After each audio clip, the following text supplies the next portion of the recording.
In the visiting service in Midlothian, we visit people in their houses and just go and make sure they're okay, follow the support plans and just make sure everything's okay when we leave. So the team I have here in Cairngorm, they're all amazing. They all have different skills that they bring, which makes them such a good team, brings them all together. They're really flexible, adaptable. If they were on a day shift, they would be quite happy to go on to a back shift. They're really, I find them easy to work with, quite flexible. Some support you're doing, you're with the person all day, and maybe you're doing a sleepover as well.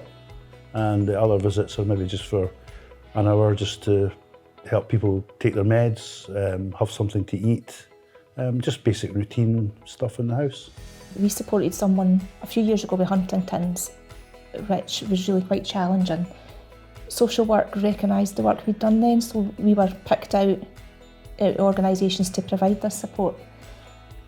The majority of the team had never worked with Huntington's before, so there was a lot of self-learning, working with the Huntington's team at the West in general. It was my first time supporting someone with Huntington's disease. Mine as well, yeah. So it was a complete new experience. Yeah. So it was all about we had a lot of support. I felt I had a lot of support from the other staff that were there. So it was a great teamwork, and they basically showed us the ropes as we went along. And I do believe that people like myself, probably David, you as well, you probably did a bit of reading on the subject. Yeah. And sort of going on the internet and stuff and that sort of thing as well.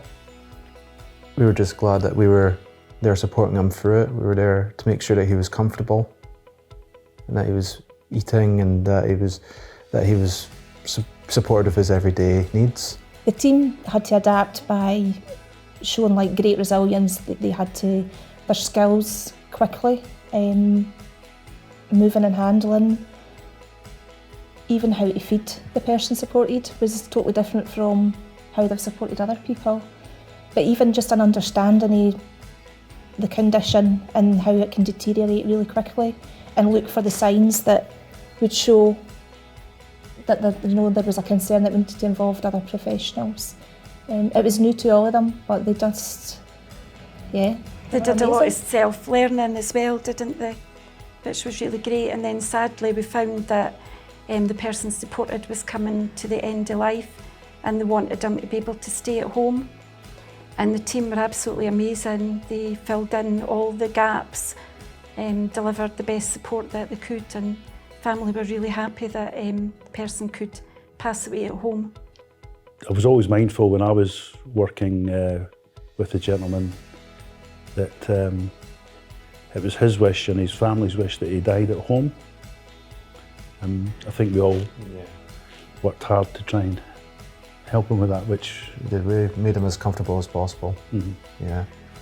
I think it's a good thing to have the awards. It's recognising the work that the staff do, but I think this one in particular, for the last 2 years we've had COVID.